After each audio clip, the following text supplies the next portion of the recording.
Boker Tov. Nous étudions ce matin le verset 7 du psaume 97. C'est un verset assez long où il est dit Yevoshu kol ovde fesel hamita lilim baililim. C'est la première partie du verset.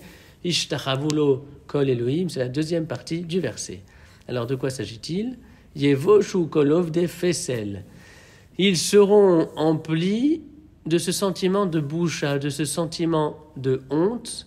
Kol ovde fesel, tous les serviteurs de statuettes. Hamit halelim ba elilim, ceux qui se glorifient par des idoles. Elilim, ce sont des idoles. Hishtachavulo kol Elohim, et toutes ces divinités-là se prosterneront, feront acte d'allégeance vis-à-vis de Akadosh Baruch Hu. Tout ceci se passera au moment de la révélation de Hachem, où tout sera remis en cause et l'idolâtrie disparaîtra de manière définitive.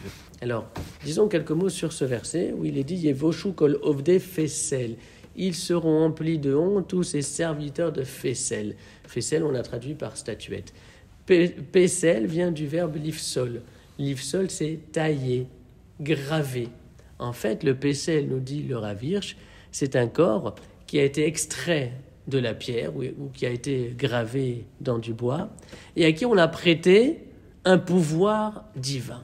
En fait, vous avez un élément de la nature, un élément du monde qui a été reformaté par des mains humaines et qui devient un système religieux. Alors, dans une telle perspective, la religion pratiquée découle de l'esprit humain, puisque la statuette est le fruit des actions et des réalisations d'un être humain. Or, dans la Torah, bien évidemment, la Torah, la dimension spirituelle, résulte d'une révélation. Et donc, en fait, les Ovdei Fesel confondent la créature avec le pouvoir du Créateur. Ils font de l'œuvre humaine quelque chose qui dépasserait même Hachem. Ça, c'est le premier point. Ce sont les Ovdei Fesel. Ensuite, il est question d'un deuxième type de service idolâtre, les Elilim. Elilim, c'est du pluriel. Le singulier, c'est Elil. Alors, dans le troisième livre de la Torah, le livre de Vaïkra, au chapitre 19, la Torah nous dit « Altifnu el ha-Elilim » ne vous tournez pas vers les Elilim. Alors, qu'est-ce que c'est que ces Elilim?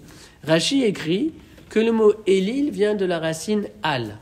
Al, c'est le mot, c'est le terme qui introduit une négation. Al ta'ase davar, ne fais pas ceci, ne fais pas cela. Le al, c'est la négation. Et Rabbi Avraham ibn Ezra explique encore que Elil, donc cette négation-là, va s'opposer à Yesh. Yesh, c'est ce qui existe.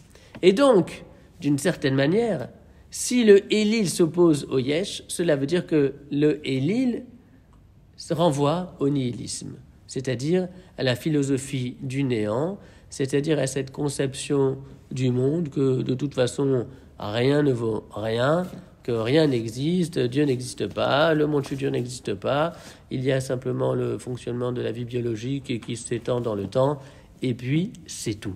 Le Elil, c'est une sorte d'idolâtrie du rien, du non-existant, dont les tenants tirent gloire, puisque le verset dit « Amita lilim ba'elilim » ils seront également emplis de honte, ceux qui se glorifient par les Elilim. Pourquoi? Parce que la croyance en Hachem, disent-ils, serait dévolue aux faibles, à ceux qui ont besoin de s'assurer qu'il y a quelque chose après la mort, alors que l'athéisme, le nihilisme serait la marque des réalistes, des gens forts et puissants, de ces gens-là qui n'ont pas besoin d'être rassurés. Alors, quand viendra le Shabbat, les philosophes du néant seront emplis de honte. Le Shabbat s'oppose en tout point au Elilim. On a dit, le Elil, c'est la négativité dans son sens le plus absolu. C'est l'inexistant. Or, le Shabbat s'oppose en tout point à cette philosophie du nihilisme parce que le Shabbat est en lien avec le Ken. Qu'est-ce que cela veut dire, Ken? Ken, ça veut dire oui. Le Ken, c'est la positivité. Le mot Ken vient de la même racine que le mot Nachon. Nachon, on a l'habitude de dire oui, c'est exact, c'est juste, c'est correct, mais de manière plus profonde, Nachon, c'est quelque chose qui est bien établi, c'est quelque chose qui est affermi. Or, que lisons-nous dans le décalogue de la Sidra de Yitro?